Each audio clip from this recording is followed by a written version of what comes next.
Bueno, buenas tardes a todos y bienvenidos a la tertulia del día de hoy. Nos la va a presentar el doctor Milton Moreno, que nos va a hacer una actualidad jurídica del seguro de vida, desafíos en la suscripción, la ley de olvido oncológico, la regulación tributaria. El doctor Milton Moreno es abogado especializado en Derecho Laboral y Seguridad Social, candidato a magíster en finanzas de la Universidad Da Vinci de México. Actualmente, Milton es el director de las cámaras técnicas de vida y seguridad social de la Federación de Aseguradores Colombianos, FASECOLDA. Muchísimas gracias, Milton, por haber aceptado esta invitación y adelante, por favor, con tu presentación. Doctora Carmenza, muchas gracias. Buenas noches para todos y inicialmente agradecer a la doctora Carmenza, doctor Rafael, por la invitación. Me siento muy honrado de poder participar en este escenario, en esta tertulia de Acuérdese para el día de hoy. Bien, voy a compartir la presentación que he preparado para ustedes el día de hoy. Es una presentación corta. Por supuesto, cuando uno empieza a validar que puede uno conversar en un escenario como estos sobre los seguros de vida y personas, pues uno se queda corto en el tiempo. Hay tantas cosas que todos los días aparecen desde la jurisprudencia, iniciativas legislativas, nuevas leyes, nuevas tendencias internacionales y demás, que hacer un filtro de cuáles son las cosas que uno podría presentar, pues muchas veces es difícil. Yo quise traerles temas relevantes de la actualidad coyunturales, que yo estoy convencido que es de utilidad para todas las personas que nos acompañan en la sala. Denme un segundo, voy a ocultar el panel tal vez acá. Milton, ¿tú quisieras que las preguntas te las hagan al final o te pueden interrumpir, digamos, Está, en está el perfecto. desarrollo de tu charla? Está perfecto la pregunta. Doctora Carmenza, la idea es que esto sea una conversación. En el momento en que alguno de los asistentes tengan alguna inquietud o alguna consideración sobre lo que estamos conversando, pueden levantar la mano, me pueden interrumpir, pueden dejar la pregunta en el chat. Seguramente voy a tener una dificultad para ver las manos levantadas porque voy a estar proyectando. Sin embargo, me pueden interrumpir en cualquier momento de la sesión y por supuesto abordamos las consideraciones que ustedes tengan. Bien. Perfecto, Milton. Entonces, Andrea, ¿nos ayudas si hay alguna mano levantada para habilitarle el micrófono y en ese momento lo adviertes, por favor? Sí, señor. Perfecto. Entremos en materia. Estos son los cuatro temas que yo quiero compartir con ustedes el día de hoy. Yo quisiera siempre en los escenarios, cuando inicio a validar cualquier tema desde el punto de vista jurídico, hacer un repaso por el estado del arte de los seguros de vida en el país. Nosotros los abogados muchas veces tendemos a validar el mundo de los seguros solamente desde el mundo jurídico. Y yo siempre doy el mensaje que hay que tener como una visión holística de los seguros que queremos validar, en este caso los seguros de personas. Entonces quiero muy rápido desde las cifras contarles cómo es el estado del arte, cuál es la composición del mercado de los seguros de vida y personas actualmente en Colombia, cómo estamos comparados con los seguros de daños, perdónenme el ruido, con los seguros de daños, con los seguros generales, con los seguros de la seguridad social, cómo estamos respecto de la penetración. Y esto nos ayuda para entender cuando queremos nosotros desde el punto de vista jurídico analizar una iniciativa legislativa o una tendencia jurisprudencial o una tendencia desde el punto de vista técnico, pues tenemos nosotros que tener un conocimiento por lo menos básico de dónde estamos parados como país y como segmento de seguros de personas para poder hacer esos análisis un poco más rigurosos. El segundo tema que yo traje y que quiero compartirles el día de hoy es la ley del olvido oncológico. Seguramente ustedes han escuchado en otros escenarios, ya ha empezado a conversarse sobre este tema tan importante. Es una ley que se promulgó ya hace 2 meses, el pasado 9 de julio, se promulgó y se aprobó en su cuarto debate en el Congreso de la República la ley del biooncológico, que vamos a ver que es una tendencia internacional y que trae unos cambios importantes, particularmente para los seguros de vida y personas. Y el tercero y cuarto punto son aspectos jurídico-tributarios, diría yo. El tercero es el impuesto de ganancia ocasional que se le aplica a las indemnizaciones de seguros de vida. Ustedes conocen que actualmente yo diría que el sector asegurador tiene un régimen tributario particular respecto de otras economías, pero los seguros de personas tienen un sistema, un régimen tributario aún más particular que el segmento general que los seguros generales. Quiero hacer zoom directamente en este impuesto de ganancia ocasional y esto debido a una sentencia reciente, sentencia de constitucionalidad emitida por la Corte Constitucional, donde dispuso algunas prerrogativas directamente de este impuesto que actualmente se le aplican a las indemnizaciones de seguros de vida. Y finalmente, quise traer un tema que actualmente está haciendo auge en las compañías de seguros porque la DIAN está haciendo algunos requerimientos a estas entidades. Y es la aplicación de el IVA en los seguros de vida, que de hecho sabemos que los seguros de vida pues están exentos del impuesto, pero no así los amparos adicionales. Y sobre esto se ha dado una gran discusión si los amparos adicionales tienen el mismo aplicación tributaria respecto de la ascensión del IVA que los amparos o las coberturas principales.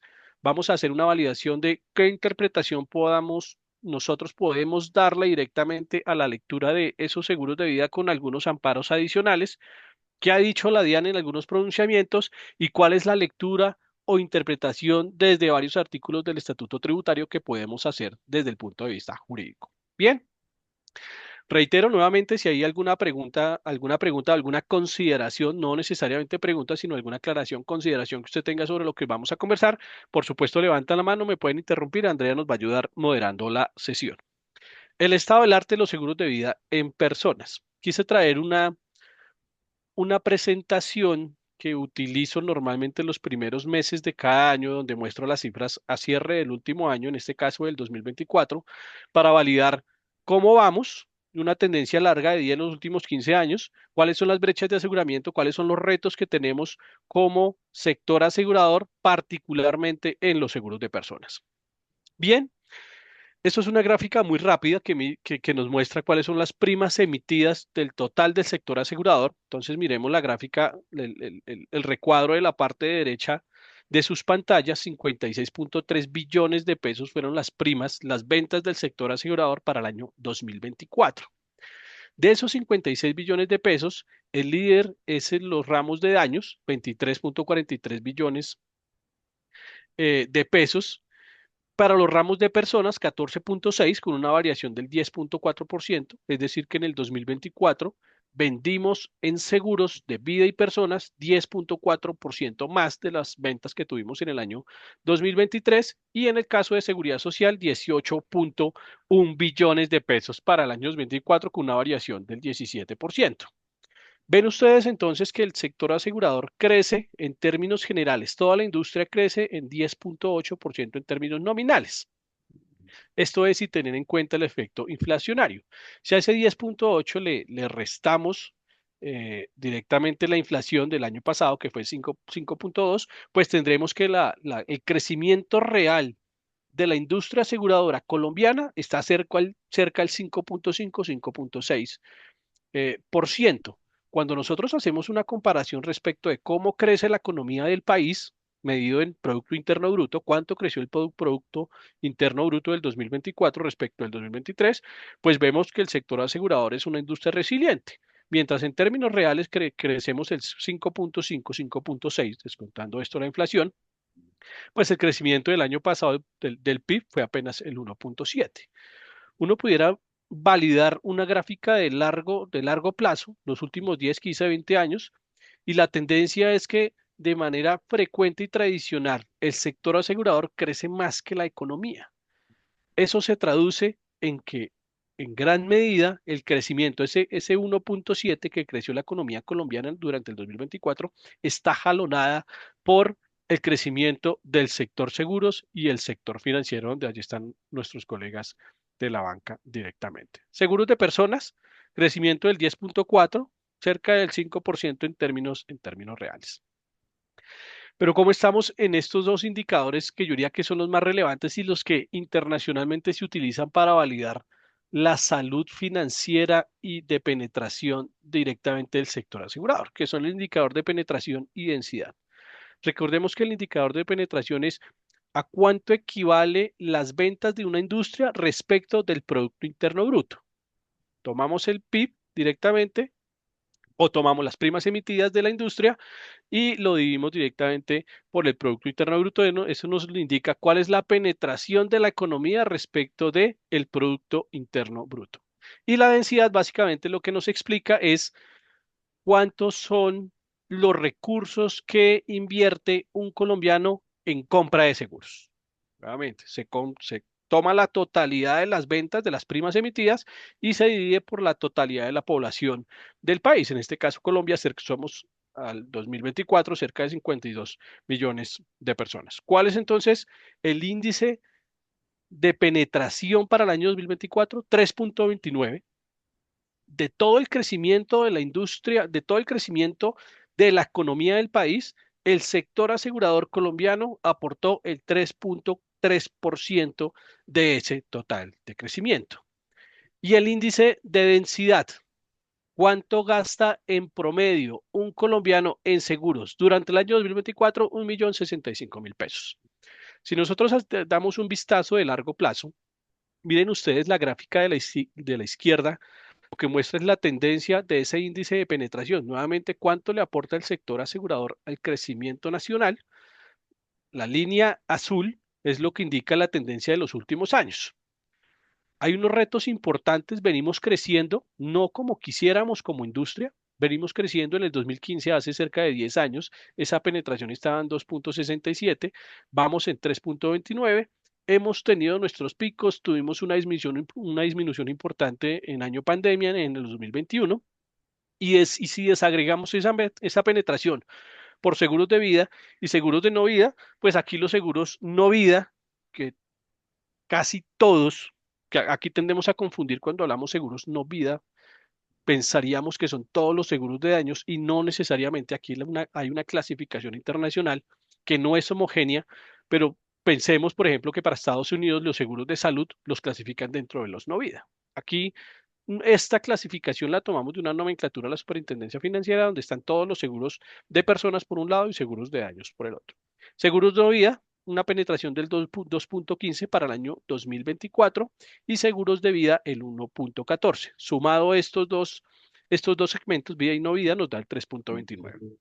Inicialmente entonces, penetración, tenemos unos retos importantes, venimos creciendo como país, venimos creciendo como segmento de seguros de vida y personas, pero aún tenemos unos retos importantes. Si nos comparamos, el promedio de penetración en el mundo oscila más o menos entre el 12 y el 15%.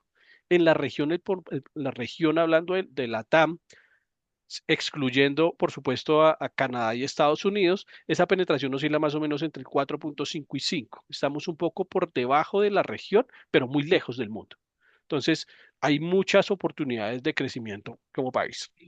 Bien, y si validamos ahora el índice de densidad o el criterio de densidad, nuevamente, cuánto gasta o invierte una persona en promedio en pago de seguros, y aquí están todos los seguros, obligatorios, no obligatorios, con obligatoria adquisición, obligatoria expedición, todos los seguros. Estos son precios constantes, es decir, que están actualizados e indexados al 2024. Vemos que viene creciendo de manera importante. Hace 10 años, en promedio, una persona colombiana gastaba 400.000 pesos en pago de seguros. Para el 2024, como lo vimos, ya estamos cerca de 1.065.000 pesos. Aquí puede haber una pregunta, Milton, ¿y este crecimiento importante es por efecto prima o es por efecto demanda? La respuesta es difícil y yo diría que es un mix entre los dos. Es, por supuesto, varios ramos y varios negocios debido a ciertas particularidades, principalmente a los seguros que están netamente regulados, pensemos en riesgos laborales, SOAT, algunos seguros de la seguridad social, pues tienen un incremento de primas por ley que hace que este indicador de densidad pues crezca. Pero también hay un efecto de la cantidad de personas que se aseguran o la cantidad de bienes o la cantidad de contratos, depende del ramo que estemos hablando. Entonces hay un mix entre los dos. Hay mucha más cultura de aseguramiento que crece año tras año, pero también hay un efecto precio, y eso hay que decirlo con toda tranquilidad, donde por ciertas particularidades los negocios van ajustando directamente el monto de sus primas. Bien, ¿y cómo ha sido la composición entonces del sector asegurador colombiano durante los últimos 30 años?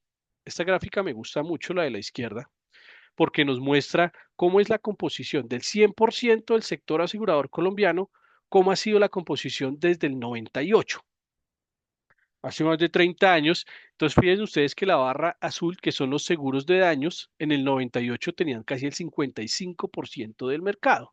Y con el paso de los años, vemos que viene perdiendo participación. Los seguros de daños vienen perdiendo participación y esa participación la viene ganando la franja verde, que son los seguros de la seguridad social.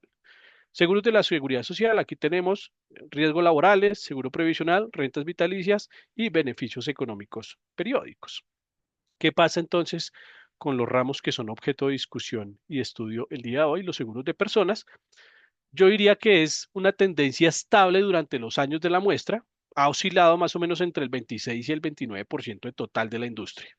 Al 2024, los seguros de personas, que ya vamos a ver cuando hablamos de seguros de personas, en esta clasificación de la superintendencia de qué ramos estamos hablando, comprende el 26% del total de la industria. De cada 100 pesos en primas emitidas del sector asegurador colombiano, 26 están dadas por seguros de personas, 34 por seguros de daños, 32 de la seguridad social y SOAT el 7%, como lo vemos en la tabla de la parte derecha. Bien, y ahora esto es importante. Cuando hablamos de seguros de personas, tradicionalmente relacionamos todo tipo de seguros que tengan o cuyas coberturas o riesgos asegurados sea la vida, integridad y salud de las personas. Y no necesariamente es así, porque podemos pensar, por ejemplo, que el seguro de riesgos laborales pues protege los riesgos muy similares a los de seguros de vida, sino que están limitados solamente a aquellos siniestros o incidentes causados en el ambiente laboral. Para efectos de las cifras que yo les acabo de mostrar, esta es la clasificación que tiene la circular básica jurídica y la circular y el formato 290 que maneja la superintendencia, donde se indica los seguros de personas están compuestos por estos 11 ramos: vida grupo, colectivo vida, salud, accidentes personales, vida individual, educativo, exequias, pensiones voluntarias, rentas voluntarias, enfermedades de alto costo y conmutación pensional. Como ven ustedes, aquí no están los seguros de la seguridad social, no está riesgos laborales, seguro previsional, rentas vitalicias, BEPS, no está SOAT. SOAT siempre ustedes conocen muy bien, mejor que yo, esa discusión, si es un seguro de accidentes personales, si no lo es. Esta es la clasificación de estos 11 ramos. Y entonces, yo diría que aquí está como la clasificación más importante: vida, grupo y colectivo vida. Un pequeño paréntesis, y siempre me gusta resaltar esto en las discusiones y principalmente con los abogados. ¿Cuál es la diferencia entre el ramo vida, grupo y colectivo vida? Y si uno va a indagar desde la génesis de cada uno de los ramos, hay unas diferencias en su génesis, pero no en la actualidad. En la actual uno puede validar cómo está definido directamente en la circular básica jurídica y uno diría, son dos seguros casi idénticos, hermanos.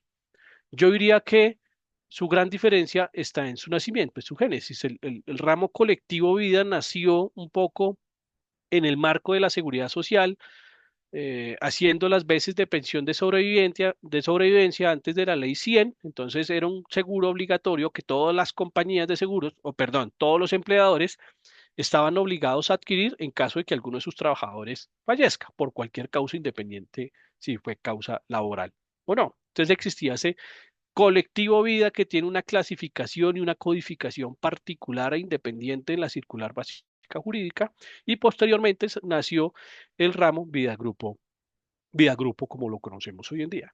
Hoy en el sector los usamos indistintamente, sin hacer ninguna diferenciación. Entonces utilizamos, no es que la compañía A, B o C expidió una póliza colectiva, pero es una póliza colectiva del ramo colectivo vida o una póliza del ramo vida grupo, porque nuevamente, a ojos de la superintendencia, que es nuestro supervisor, tiene una codificación diferente. El ramo colectivo vida cayó en desuso. Hoy existe para algunos segmentos específicos, algunos nichos de mercados específicos, cuya norma obliga que sea a través del ramo colectivo vida o principalmente para contratos o para asegurar directamente población de los pactos colectivos o asociaciones sindicales. Ramo Vida Grupo, pues es el ramo líder, como lo vamos a ver en la próxima gráfica.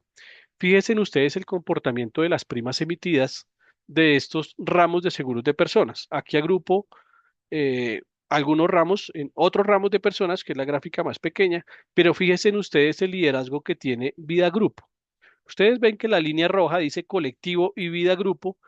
El 99% es Vida Grupo, 1% es colectivo. Colectivo, su participación es muy, muy pequeña. Normalmente en las cifras financieras siempre se agrupan colectivo y Vida Grupo por lo mismo, porque en el argot asegurador hay una tendencia de asimilarlos y hablar como si fueran un solo ramo, aunque son dos ramos totalmente independientes. Vida Grupo para el año 2024, el 46%, Salud 28%, 11 accidentes personales, 11 individual, Vida Individual, Educativo 2 y otros el 2%. Fíjense en ustedes, esto es como una carrera de ciclismo. Hay un lote de ciclistas que partieron en unos escenarios muy similares en el 98, pero cómo ese lote se ha venido apartando o algunos punteros se han venido apartando del resto de seguros y esos son Vida Grupo y Salud. Vida Grupo tradicionalmente ha sido el ramo líder de todos los ramos de personas, esto jalonado principalmente, por supuesto, por Vida Grupo Deudores, no tanto por Vida Grupo Voluntario, pero fíjense en ustedes en la línea naranja, que es el ramo de salud, viene teniendo un desempeño muy sobresaliente. Y ese desempeño sobresaliente se ha potencializado, yo diría que en los últimos 3 o 4 años. Ustedes seguramente han validado en los medios y pues en sus compañías, directamente los que pertenecen a compañías, pues que este ramo se ha dinamizado por varias circunstancias y pues una, por supuesto, es la incertidumbre que vivimos actualmente con el sistema público de salud. Eso ha llevado a que personas que nunca habían tenido un plan voluntario de salud, sea póliza de seguro, sea medicina prepagada, plan complementario con la EPS, pues hayan salido a adquirir al mercado esta protección. Eso ha hecho que cada vez esa línea naranja que ustedes ven ahí empiece a crecer mucho, mucho más y se siga apartando de los otros ramos de personas. Y si nos preguntamos sobre la siniestralidad de estos ramos, fíjense ustedes en la línea morada punteada, que es la siniestralidad cuenta compañía de estos ramos.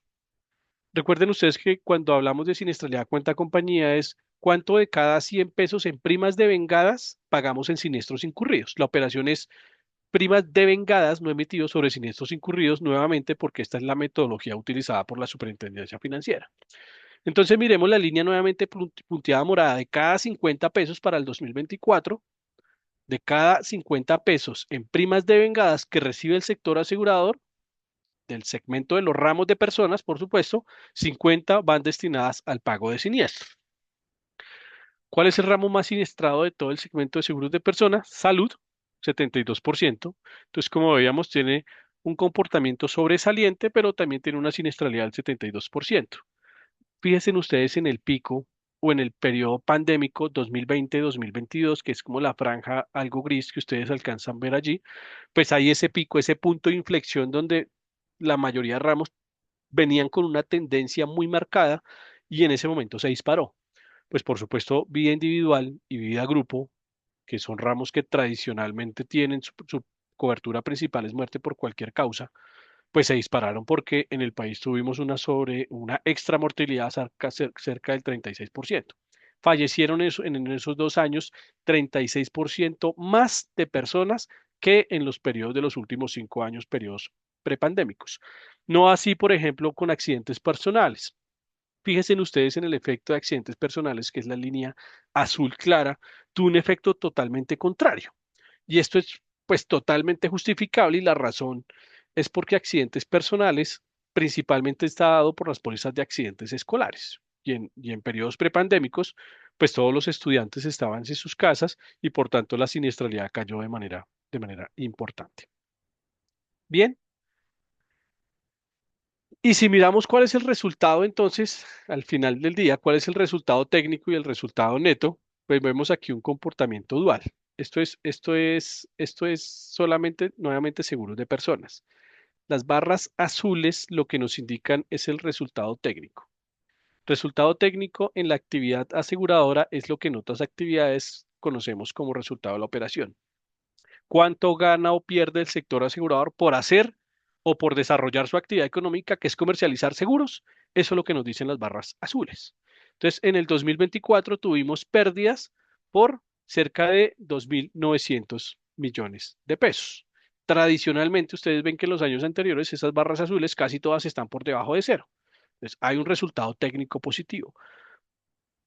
Si ya validamos cuál es el resultado neto es incorporar el producto de las inversiones. Recuerden ustedes que la actividad de aseguramiento, pues por supuesto su actividad principal es la asunción de riesgos, pero también hay una función de inversión muy grande. Con todas las primas y la constitución de las reservas técnicas que realizan las compañías de seguros, pues por supuesto, con la inversión de esas reservas y esos recursos se reciben unos retornos, unos rendimientos del mercado de capitales.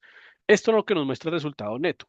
Cuanto al final del ejercicio, tomando las pérdidas, pero sumando lo que me rentó esos recursos directamente en los portafolios de inversión que tienen las compañías de seguros, pues vemos que la película cambia un poco, ¿no? Ya pasamos a términos positivos y muy positivos. Miremos el 2024, resultado neto con ganancias por 1.3 billones de pesos para el año 2024. Y finalmente, otro índice que es importante y que seguramente es muy conocido por ustedes, que todas las áreas técnicas, este es como la guía para determinar qué tan bien o qué tan mal es el comportamiento de un ramo, es el índice combinado. El índice combinado, recuerden ustedes que es un indicador que muestra del total de las primas devengadas, cuánto se utiliza para pagar todos los egresos, entendiendo egresos como para pagar siniestros, para pagar comisiones, gastos, impuestos y demás. Fíjense ustedes entonces en el índice combinado. El índice combinado cuando está por encima de 100 es porque de cada 100 pesos estoy gastando más de lo que me llega en los egresos. Si está por debajo de 100 es un índice combinado positivo. Vida Grupo tiene un índice combinado del 88%, tiene una siniestralidad controlada del 34%, que es el segmento azul de las barras. Salud tiene un índice combinado negativo. Negativo nuevamente, ¿por qué? Porque supera el 100%. De cada 100 pesos en primas de vengadas, el ramo de salud necesita 102 para pagar sus egresos. Es decir, gasta más de lo que recibe en primas. Esto, por supuesto, sin tener en cuenta nuevamente el resultado de las inversiones. Vida individual, 111%, es el ramo con menor índice combinado o con el peor índice combinado de los ramos de personas. Accidentes personales, 81 y el total de personas, 101. En términos generales, esto es un vistazo muy somero y muy rápido sobre las cifras de los seguros de vida y personas. Uno podía desagregar hacer unos análisis muchísimo más detallados, pero en términos generales, los seguros de personas vienen con un comportamiento sobresaliente, salud viene creciendo de manera importante, vida grupo ha liderado de manera tradicional los últimos 30 años y es después de riesgos laborales y de rentas vitalicias, es el tercer o cuarto ramo mejor rankeado en toda la industria de seguros. Recuerden ustedes que nosotros actualmente, el sector asegurador, somos 44 ramos de seguros. El último que ingresó, seguro de Sedal, y esos 44 Vida Grupo es por excelencia el ramo de seguros de personas que lidera.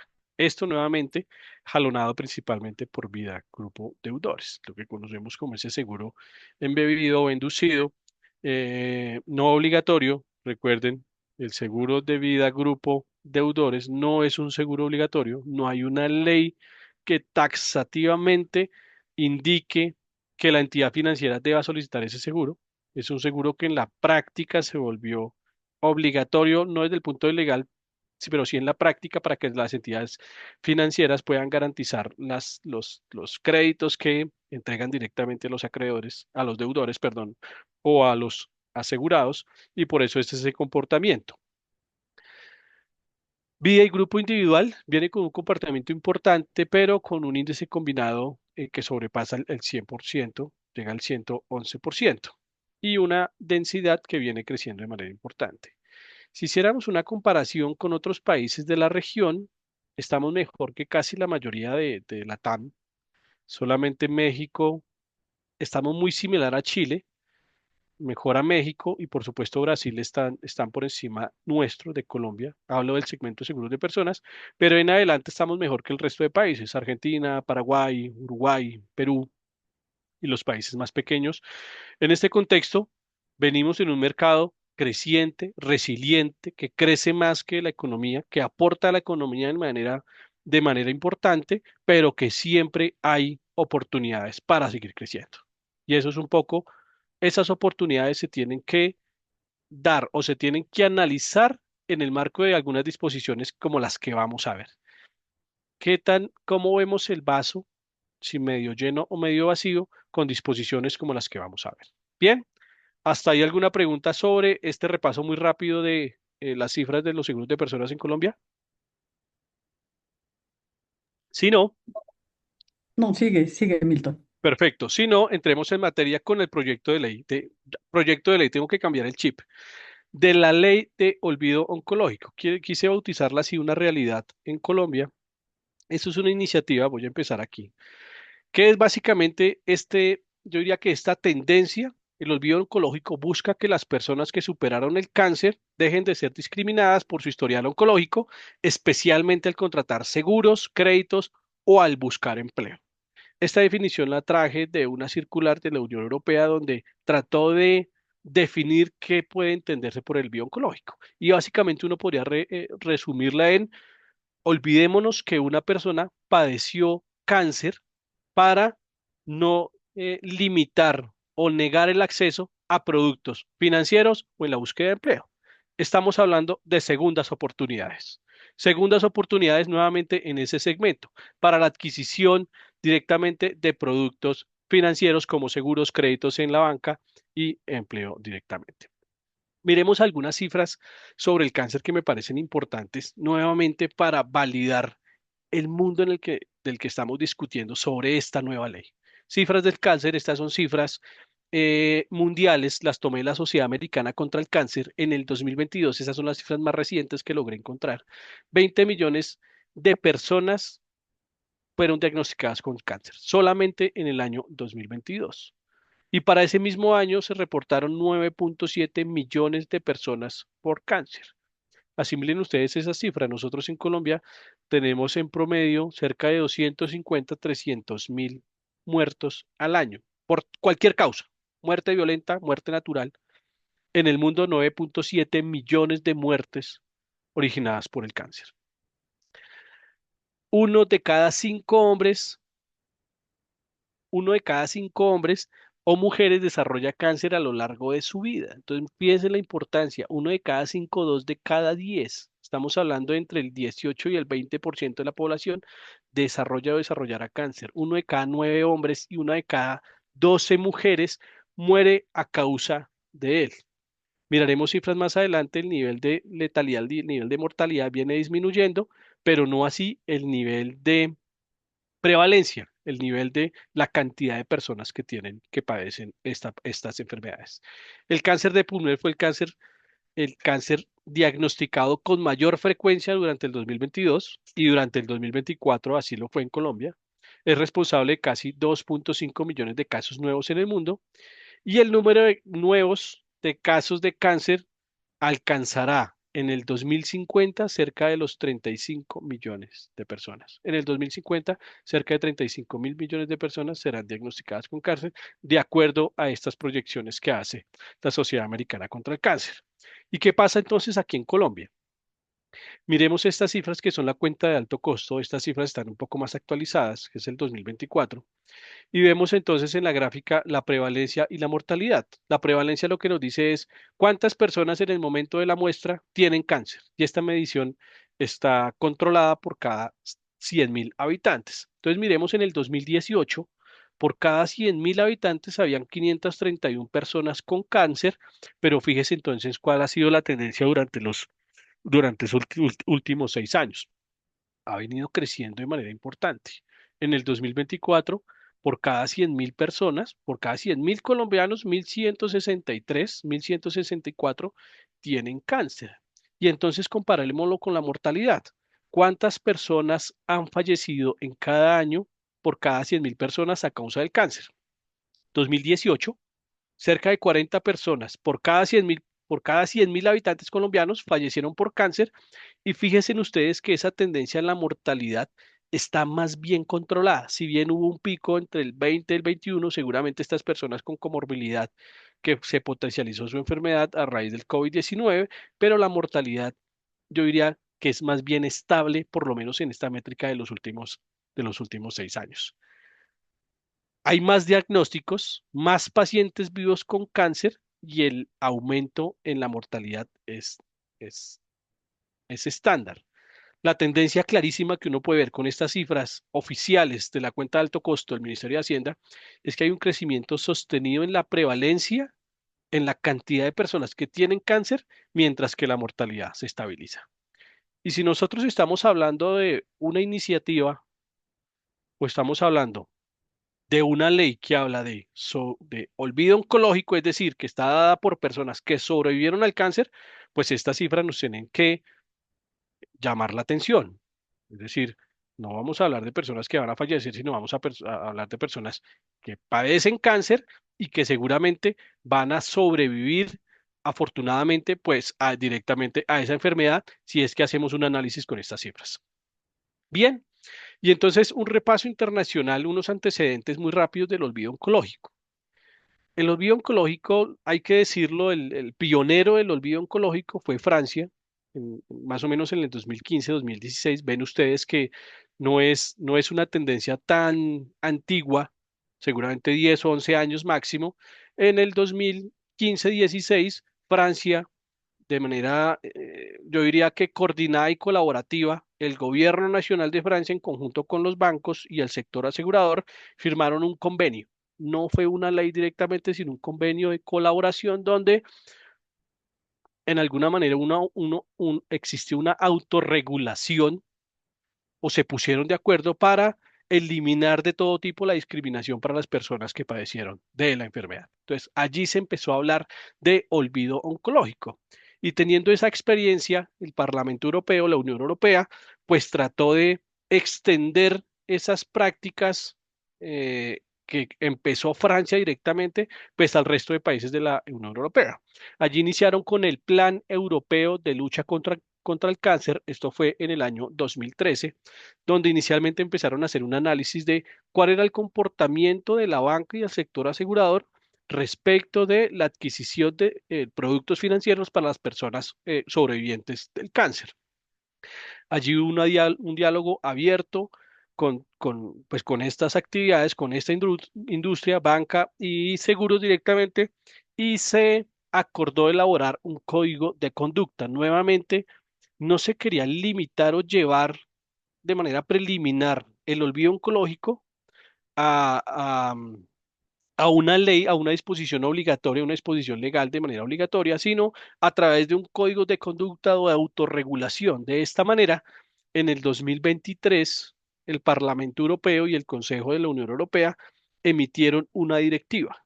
Y la directiva es, señores países miembros, ustedes tienen un lapso de tiempo para autorregularse, es decir, ustedes mismos indiquen cuál van a ser ese manual de conducta que van a aplicar para eliminar la discriminación y la negación de servicios financieros a los sobrevivientes de cáncer. Y de no ser así, en un tiempo estimado, eh, las legislaciones de cada país pues tienen que empezar directamente a aplicar la disposición a través de leyes. ¿Cuál fue la directriz dada por el Parlamento Europeo nuevamente para los países miembros? Que el tiempo que se determinara para la no negación de esos servicios financieros no podía superar 15 años contados desde el final del tratamiento. Y estos 15 años vamos a ver que son importantes porque el olvido oncológico es no extraprime, no le dé un tratamiento diferente a una persona que padeció cáncer respecto de una que nunca lo ha padecido cuando ha pasado un tiempo determinado desde el final de su tratamiento. La recomendación del Parlamento Europeo es máximo 15 años, mínimo los que determine directamente la legislación de cada país. ¿Qué pasó entonces? Francia, como les mencioné, fue el pionero en el 2016. ellos iniciaron con un tiempo máximo de un plazo de inicialmente de 10 años. Indicaron que pasado 10 años desde la terminación la terminación del tratamiento de cáncer, las compañías de seguros y el sistema financiero no podía negar directamente la adquisición de seguros. Esta modificación se dio una modificación a esa prerrogativa del 2016 y en el 2022 bajaron de 10 años a 5 años. Por supuesto, entre menos años, pues son muchas más las personas que pueden acceder directamente a estas prerrogativas de la ley del olvido oncológico. En Francia, aplica para los seguros relacionados con préstamos hipotecarios y préstamos de consumo. Esto es importante porque, como ustedes verán, no hay una tendencia homogénea ni en la cantidad de años, el plazo que se aplica, ni en los productos directamente en los cuales se aplica la disposición. Vamos a ver. Dice Francia, no puede haber cuestionario médico por cualquier tipo de enfermedad por debajo de 200 euros por persona, siempre y cuando el seguro finalice antes de que el tomador cumpla 60 años. En España, hay hubo regulación, igual que Francia, inició con autorregulación en Francia en el 2016, convirtió regulación, es decir, se expidió una ley directamente del gobierno o del Parlamento francés en el 2022 y lo propio hizo España con una ley. Aplica el olvido oncológico en España, seguros de vida, de salud y asistencia en viaje. El tiempo son 5 años desde la finalización del tratamiento radical sin recaída posterior.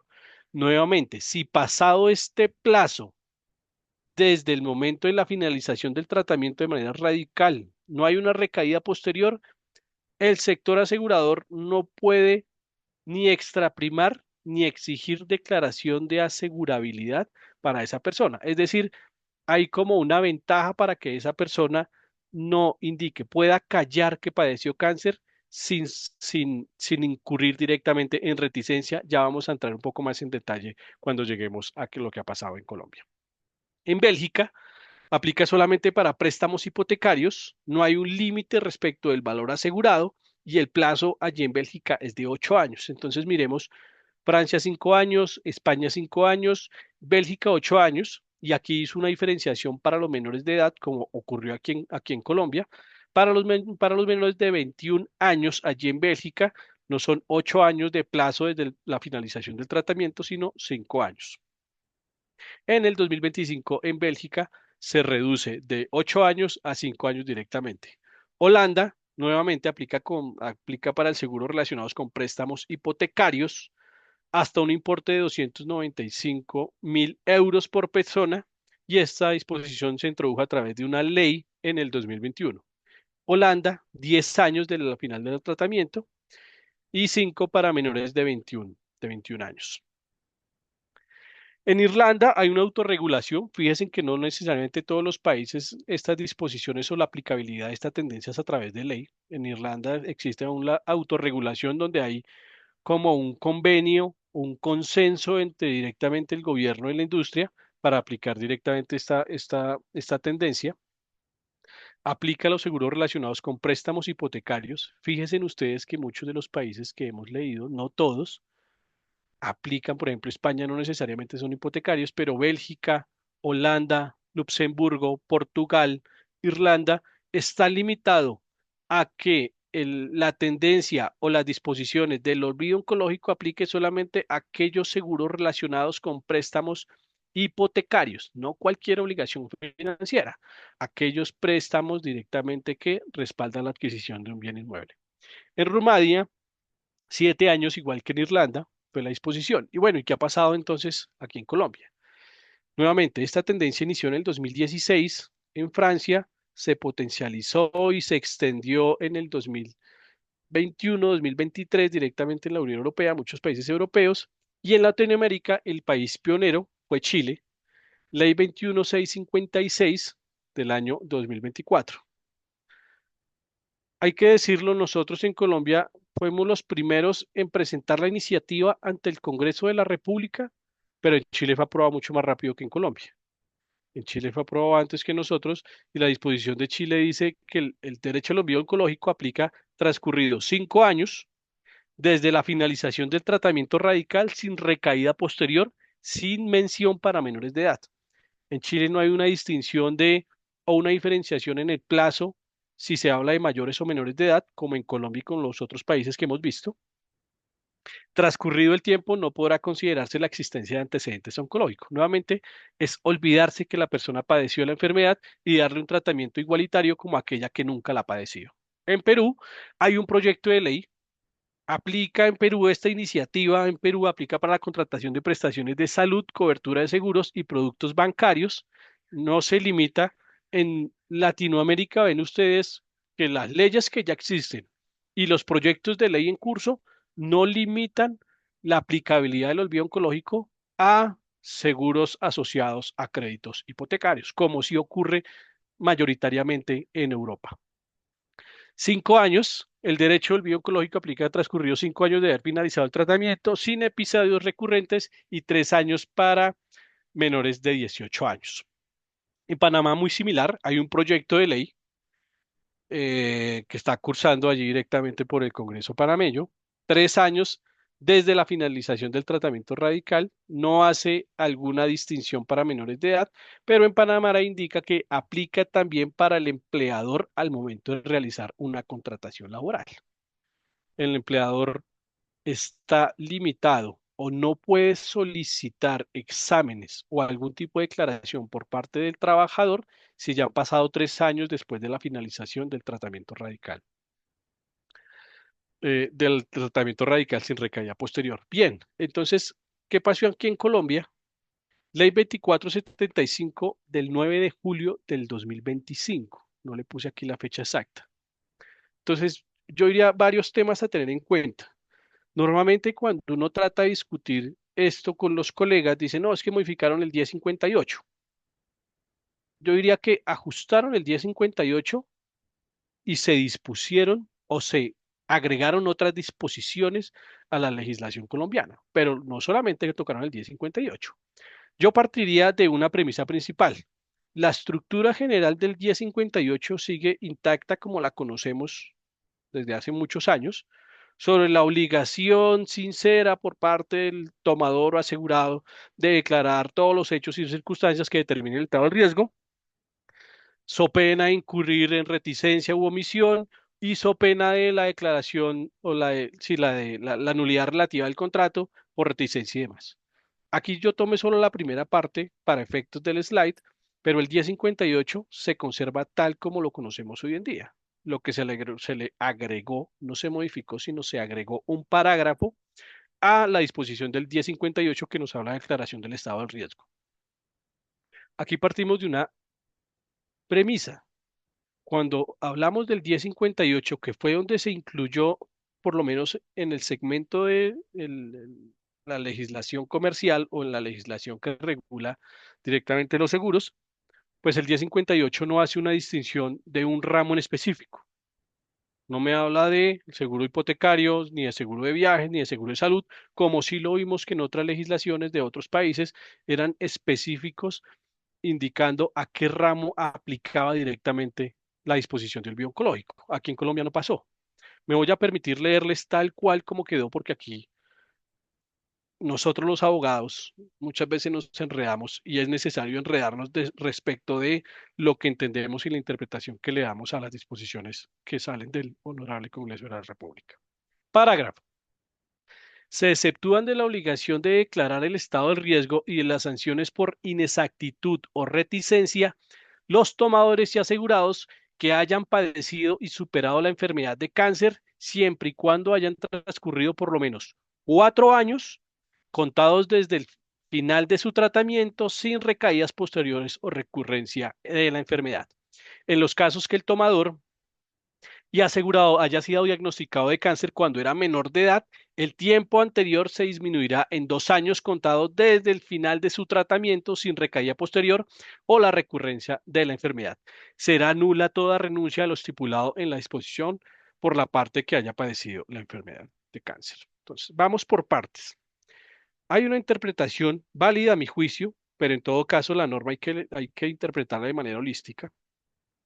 Pero la interpretación inicial es que en la excepción de declarar el estado de riesgo pareciera que no está dada solamente para aquel que, perdón, no está dada solamente para omitir o la no necesidad de indicar que la persona padeció cáncer, sino cualquier tipo de patología.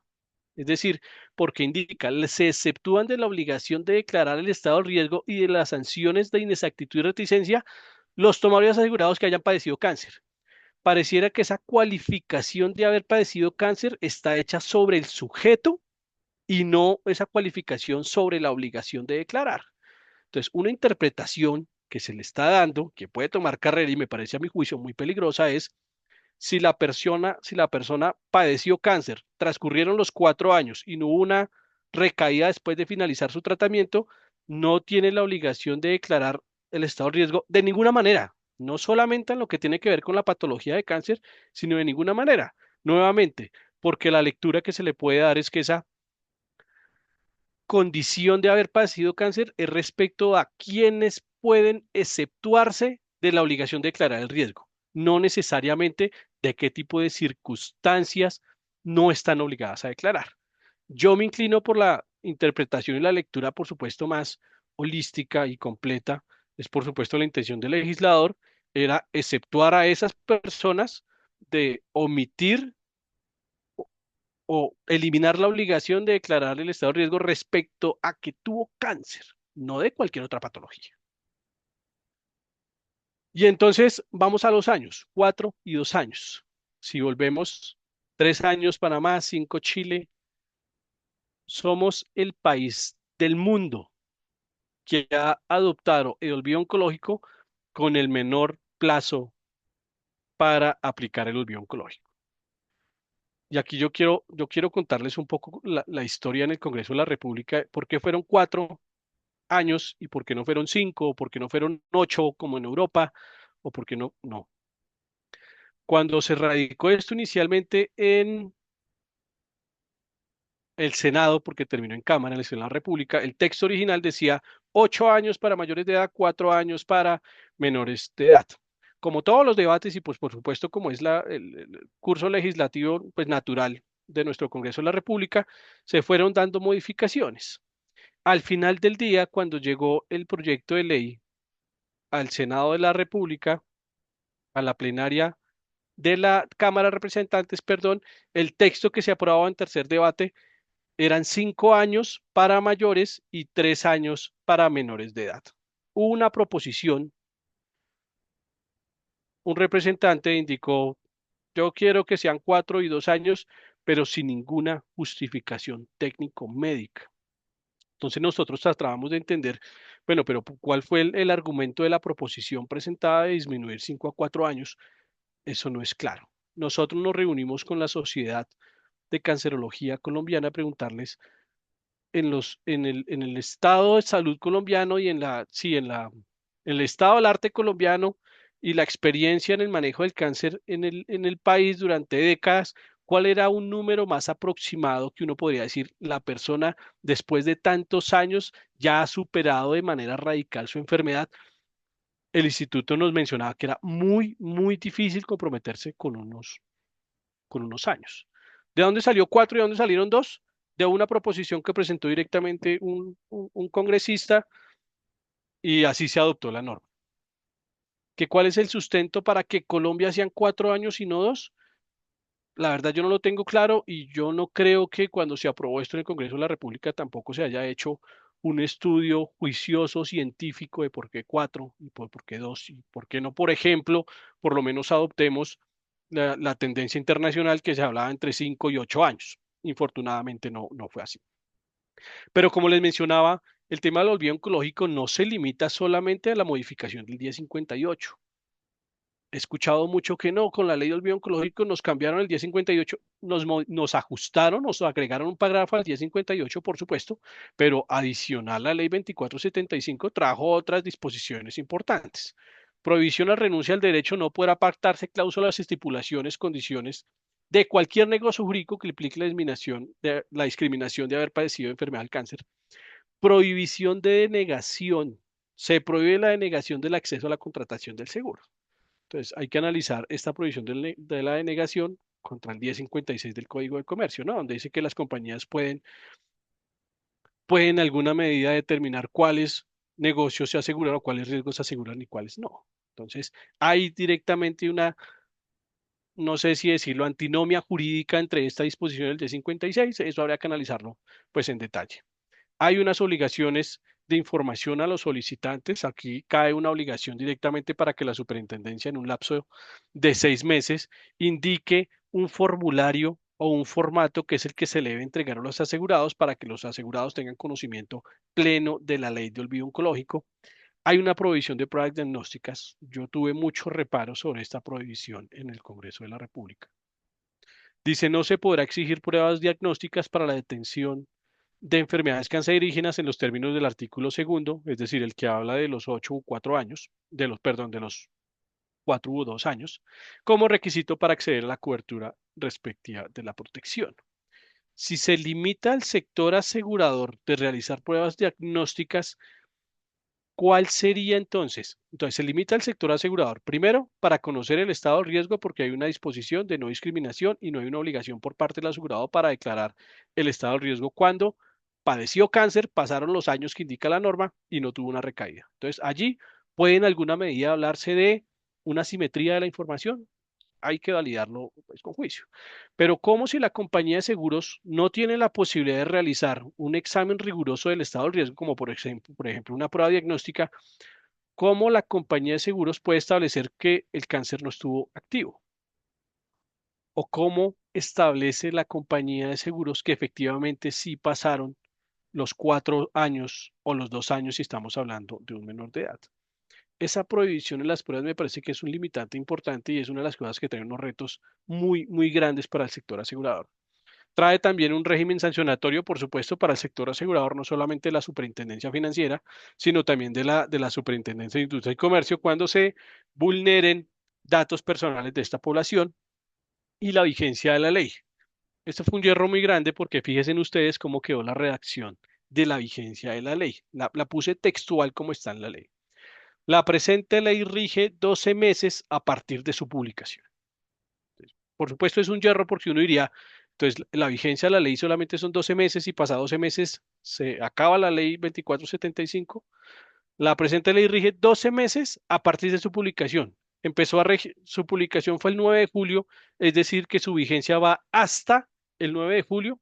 Por supuesto, eso es un hierro que desde el punto de vista jurídico puede ocasionar una inseguridad grande, ¿no? Porque uno a la lectura le dice, no, el 9 de julio del 2026 ya no existe la ley 2475 porque es que el artículo que dispuso su vigencia lo indicó que nomás eran por 12 meses. La ley debió incluir, la presente ley rige desde 12 meses después a partir de su publicación. Es decir, que los efectos jurídicos empiezan a darse a partir del 9 de julio del 2026. Infortunada la reacción, como quedó directamente en la ley, yo creo que esto se puede corregir de manera muy fácil.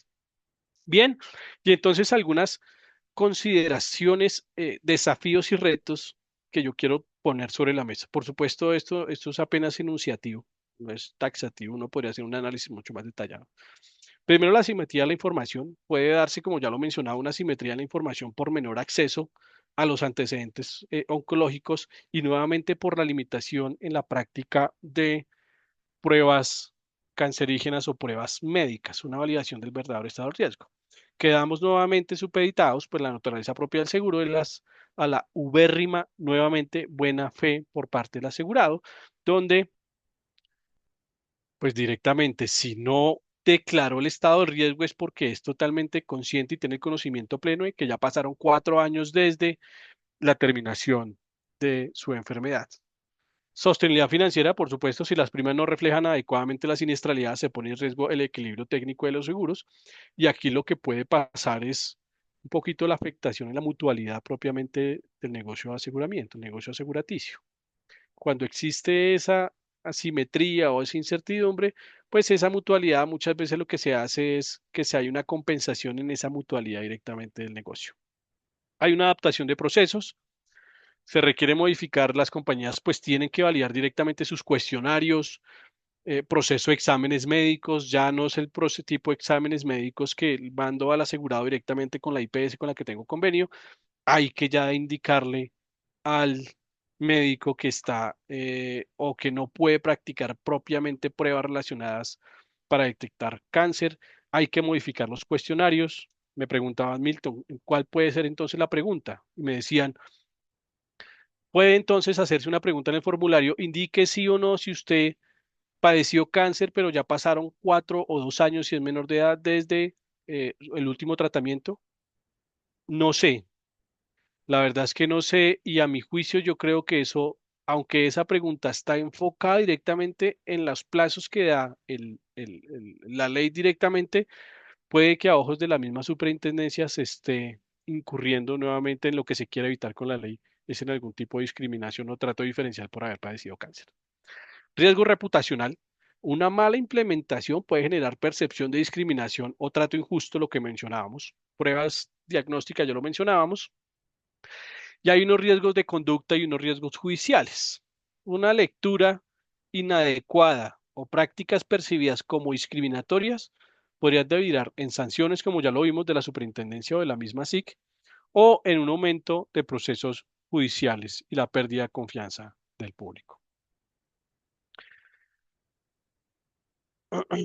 Y algunos, lo que veíamos anteriormente, eran algunos retos, ahora algunos, yo diría que oportunidades que podemos como sector ver desde el punto de vista de la ley del biooncológico. Por supuesto, una ampliación del mercado. Aquí lo que vemos también es una oportunidad para llegar a nichos que tradicionalmente o a población que tradicionalmente no está asegurada porque teníamos o ese sesgo o esa limitación en la tarifación o en la percepción de los riesgos, pues aquí puede incrementarse en alguna medida la ampliación de ese mercado. Yo siempre lo reitero, aquí lo que tenemos es que aprovechar esta disposición para fortalecer la confianza social en el seguro, tratar de romper esa tara que es que el seguro simplemente solamente es una herramienta o solamente es un negocio, una herramienta de protección, sino también tiene un factor social y de justicia financiera detrás, y esto lo podemos potencializar con la ley del biooncológico. Hay una oportunidad importante para innovar productos, pues por supuesto. Yo sé que algunas aseguradoras ya lo han hecho lo propio y han creado productos dirigidos y creados directamente para esta población, para la población sobreviviente del cáncer.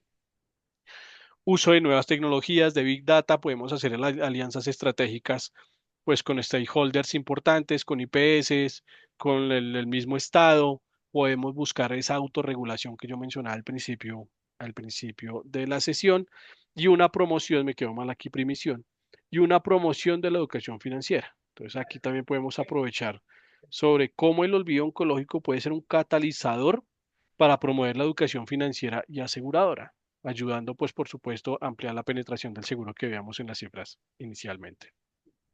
No sé Milton, si tengan perdona, alguna. eh, Adelante. hay una pregunta en el chat de Alexandra Elías Salazar. Dice si el alcance de estas iniciativas en el derecho comparado se ha extendido a planes voluntarios de salud. Hasta el momento no, una gran pregunta, Alexandra, porque eso es uno de los temores, que se extienda o un poco desde el punto de vista de la protección que puede ver, por ejemplo, en nuestro país la Corte Constitucional, extienda estas prerrogativas de esta tendencia al olvido oncológico o a otros ramos o a otras enfermedades. Porque, díganme ustedes, ¿por qué la Corte no puede decir cómo así que olvido oncológico? ¿Y por qué le estamos dando un trato diferencial? ¿Y por qué no le aplicamos mismo a las personas, por ejemplo, que padecen VIH? ¿O por qué no a las personas que tuvieron un evento de cerebrovascular o cualquier otra enfermedad crónica? Pues por supuesto hay un riesgo latente que ya ha pasado y conocemos un poco las tendencias jurisprudenciales, que este tipo de tendencias, por ese equilibrio, por ese análisis de la igualdad que se le tiene que dar a la población protegida, pues por supuestamente se extienda a otra población. Hasta el momento en el derecho comparado, Alexandra, no se ha visto que se extienda o a otros ramos o a otras enfermedades directamente, pero lo que menciono, esto es muy reciente. O sea, el más viejo es Francia y lleva 9 años. Puede pasar y eso es un riesgo latente. Andrea, por favor, ¿le habilitas el micrófono a Alexandra? Andrea. Señora, ya se lo habilité. Hola, muy buenas Alexandra. noches a todos, ¿cómo están? Hola, Alexandra. Adelante. Nosotros tenemos una duda y es porque hemos estado estudiando de cerca esta ley y si bien es cierto, pues la ley, digamos, tiene un impacto directo en los seguros, en los principios que rigen esta, pues que están previstos en esta ley, sí se dejó como un pincelazo el tema de salud, pero no se desarrolló. Entonces, pues yo quisiera, digamos, saber, Milton, ¿tú qué opinas y qué opinan todos? Pues cuál fue la intención, ¿fue un error legislativo o fue a propósito o digamos eso se puede digamos hacer extensivo también en los planes voluntarios de salud, pues obviamente que no sean pólizas de salud porque sí digamos que tiene un impacto directo en las pólizas de salud, pero más allá de las pólizas de salud, por ejemplo en medicina prepagada, ¿qué pasa con ese principio que quedó enunciado en esa ley, pero que no fue desarrollado? Como si fue en efecto desarrollado la no discriminación para efectos de la educación de aquellas personas que hayan sufrido de cáncer o para efectos de la reinserción de estas personas al mercado laboral. Muchas gracias por permitirme intervenir. No, Alexandra, muchas gracias y muy buen punto. Y aquí quiero reiterar el mensaje que mientras la legislación de otros países en esa regulación se indicaba de manera taxativa a qué producto de aseguramiento aplicaba, donde vimos que muchos eran seguros asociados a créditos hipotecarios, aquí esa disposición se incorporó en el artículo 1058 que habla de la creación del estado de riesgo de todos los seguros, porque no tenemos un 1058 que hable de la creación de estado de riesgo de seguros de vida o de seguros de salud, no. Esta disposición es aplicable de manera, yo diría que transversal a todos los seguros, que si la ley del olvido oncológico le aplica al seguro de salud, por supuesto, porque la ley 2475 no está haciendo una limitación de aplicabilidad a un producto en particular, sino está incorporando su disposición directamente en un artículo que regula directamente todos los seguros, principalmente los seguros de personas, por supuesto, que es el 1058 de la Declaración del Estado del Riesgo.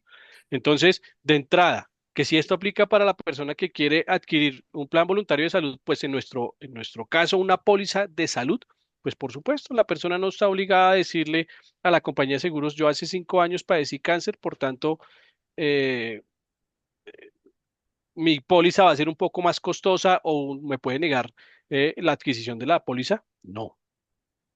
Y posteriormente, cuando la persona necesite prestaciones de servicios de salud con ocasión a su póliza por una recaída que se dio ya en la vigencia del contrato, pues por supuesto, a mi juicio, la póliza tiene que honrar sus compromisos y pagar. Que eso es lo que yo mencionaba, Alexandra. Nosotros somos el país con el plazo menor del mundo hasta el momento y no hicimos una limitación expresa de a qué seguro aplica. Uno normalmente lo asocia a seguros de vida, por supuesto, pero la pregunta es, el artículo 1058, ¿a qué ramos le aplica? No, pues a todos. Entonces, esta disposición pues le aplica a todo, ¿no? Entonces, esa es la consideración sobre lo que tú mencionas, Alexandra. El doctor Rafael Rafael. Ariza y la doctora Catalina Gaviria también tienen preguntas en el chat. Catalina, creo que ya le quedó respondida la pregunta. Rafael Ariza pregunta si sería válida con la expedición de la ley una exclusión sobre la enfermedad de cáncer en un seguro de personas, Milton. No, no, a mi juicio, precisamente eso es lo que se quiere La evitar. finalidad. Porque, Mm. claro, porque entonces puede decirse, no, pues las compañías de seguros lo único que hicieron fue excluir en todas sus pólizas cáncer. Yo diría que, claro, esto es una interpretación mía, pero a ojos de la superintendencia, eso sería una, no sé si una cláusula abusiva o por lo menos una práctica abusiva para hacerle en alguna medida el quite a la norma. Eso, muy buena pregunta, doctor Rafael. Yo creo que no se podría en alguna medida. Doctora Catalina, no sé si tenga alguna otra pregunta.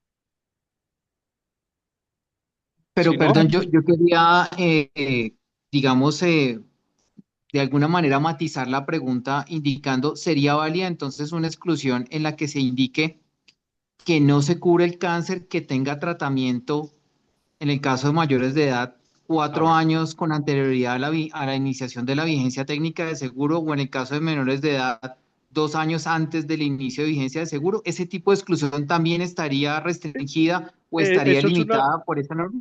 Eso es una muy buena discusión. Yo diría que si la exclusión es totalmente clara respecto de lo que no se quiere es hacerle el quite a la norma y que la exclusión solamente está por fuera de los plazos que indica la 2475, yo sí creo que en ese caso sería una exclusión válida, porque no habría una justificación por parte, por ejemplo, del supervisor para decir, no, es que el sector asegurador lo que quiere es hacerle la jugada a la norma para no directamente aplicarla. Eso podría ser una solución. Igual que esa pregunta que yo hice, ¿será que en el formulario de declaración de asegurabilidad puedo preguntar, diga sí o no si han transcurrido más de 4 años, si padeció cáncer, diga sí o no si han transcurrido más de 4 o más de 2 años?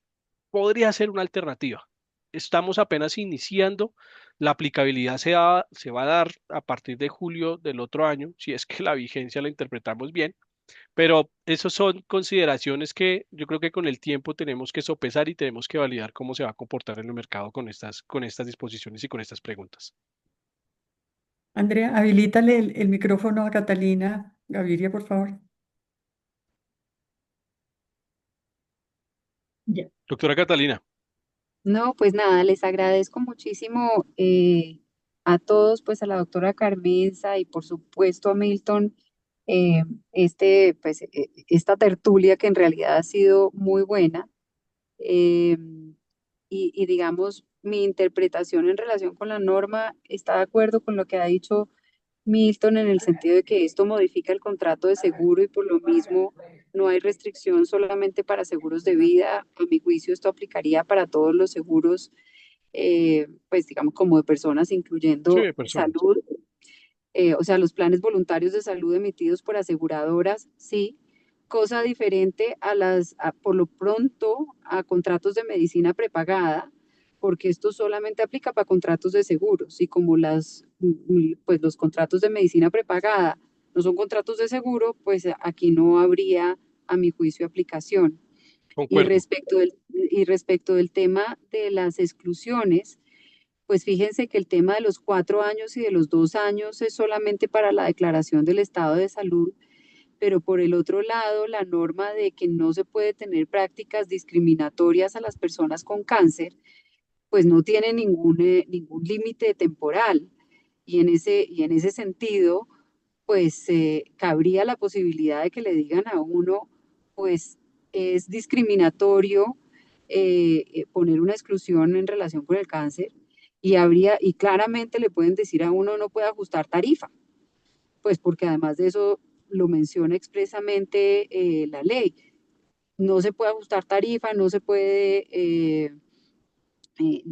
tener una práctica discriminatoria, entonces pues obviamente, no sé, periodos de carencia, exclusiones y eso pues a mí me genera la duda de si uno en realidad lo puede seguir eh, pues manejando de esta manera como nosotros lo lo hemos venido manejando, pues porque también es cierto que una de las realidades que tenemos pues en las aseguradoras es que el tema de la reticencia es difícil de demostrar, es decir, cualquier modificación al 1058, por supuesto que es una modificación súper trascendente, pero en la práctica creería yo que pues es difícil de probar, pero el tema de exclusiones, periodos de carencia o ajuste de tarifa, que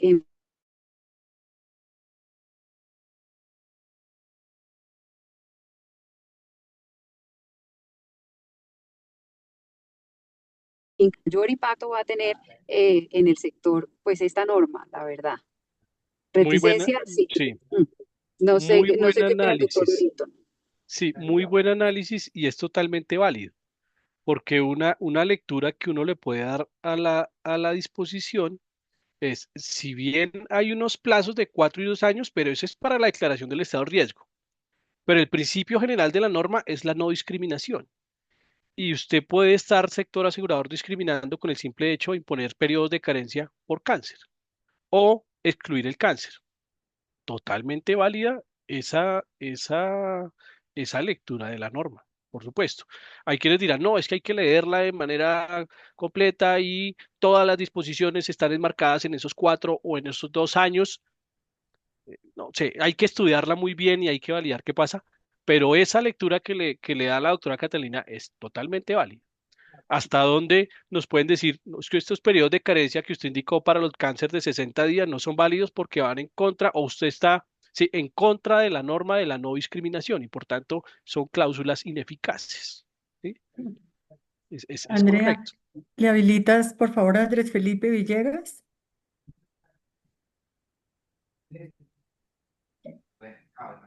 Doctor Milton, buenas noches, ¿cómo está? Doctora Carmen, un Doctor Andrés saludo. Felipe, ¿cómo está? Bienvenido, Andrés Felipe. Bien, muchas gracias, doctor Milton. Mire, yo tengo la siguiente inquietud y me preocupa mucho desde la teoría de la carga de la prueba y es la siguiente. Desde siempre hemos sabido que la historia clínica es un documento sometido a reserva. Eso lo tenemos claro desde hace muchísimos años. Pero esta ley, dentro de sus principios, establece que la divulgación de cualquier información relativa al tratamiento oncológico queda supeditada al consentimiento del paciente. Entonces, pongo este ejemplo, se me ocurre que la aseguradora tiene muchas dudas de que realmente hayan pasado los 4 años contados desde el final del tratamiento del cáncer y que no haya tenido recaídas posteriores. Es decir, que cree que hay una reticencia de aquellas que sí debieron haber sido informadas, el deber de información no se pierde, no estaríamos en la causal de excepción que exceptúa la obligación de declarar el riesgo conforme este nuevo parágrafo. Ujú. La compañía empieza a hacer las averiguaciones como las hace hoy en día, porque se da cuenta de la historia clínica por cualquier motivo, y se da cuenta, por ejemplo, que esos 4 años no han pasado y que sí debió el tomador, ahora le hago otra pregunta, si es que la obligación de declarar el riesgo ya se extendió también al asegurado, pero esa es otra pregunta, si el tomador no lo declaró y lo debió haber declarado porque no han pasado los 4 años. Pero cuando el asegurador intenta demostrar ello en el ejercicio de la acción de nulidad, que ella tiene la carga de la prueba de desvirtuar la validez del contrato por nulidad relativa, entonces presenta una historia clínica donde le puede demostrar al juez a decirle, vea, no han pasado 4 años. El examen de células cancerígenas no tiene 4 años. Esta persona me debió haber declarado el estado de riesgo. Ese es un punto. Y Muy entonces el legal. juez le contesta, hombre, pero usted cómo tiene acceso a la historia clínica si a usted el paciente no le dio ningún tipo de Autorización. consentimiento, de autorización para entrar allá y me tumba la prueba. Y me preocupa también que esos 4 años, pues también nos va a dar la prescripción del contrato, porque es que la prescripción de las acciones del seguro son 2 años, la acción directa. Entonces, si han pasado 4 años que yo tengo que esperar, entonces los 2 años de la prescripción también ya me han pasado, porque es que según algunos lineamientos jurisprudenciales, yo tengo 2 años desde la celebración del contrato para ejercer la acción de nulidad. Entonces, si él puede ocultar esos 4 años, cuando pasen los 4 años ya también se me ha prescrito la acción. Entonces, quisiera de pronto que usted nos daría un poco de claridad sobre esos 2 puntos. Muchas gracias y un saludo a todos. No, Andrés, pues qué preguntas tan difíciles, pero a ver, mi lectura sobre lo primero. Yo siempre había manifestado cuando esto empezó su curso en el Congreso de la República que el verdadero reto de esto no estaba necesariamente en la suscripción, pues por supuesto en la asimetría de la información y en la asimetría en la tarifación entre el riesgo y el valor asegurado, pero el verdadero reto estaba en las áreas de siniestros. Cómo las áreas de siniestros, ahora, donde se fortalece esa protección de la reserva legal en alguna medida para los sobrevivientes de cáncer, por supuesto la historia clínica, y también se elimina la facultad de conocer el verdadero estado de riesgo cuando ha pasado los 4 o los 2 años. Es tremendamente difícil para el área de siniestros desvirtuar o poder demostrar que hubo una reticencia porque no habían transcurrido ni los 4 ni los 2 años. Y en ese sentido, normalmente, ¿cómo se puede mostrar la reticencia? Pues en los seguros de personas, con la historia clínica, que es directamente la prueba más fehaciente para decir, mire, es que definitivamente la persona, hay una historia clínica donde hace 3 años un médico tratante le ha indicado que todavía la patología estaba activa. Es muy difícil. Esa consideración que pone Andrés sobre la mesa, por supuesto, eso es un reto grande que tenemos como sector, que tienen las compañías de seguros, ahora para poder afrontar los procesos judiciales o los procesos de nulidad relativa de cómo entonces ahora yo argumento probatoriamente que hubo reticencia y que no pasaron los 4 años. Muy difícil.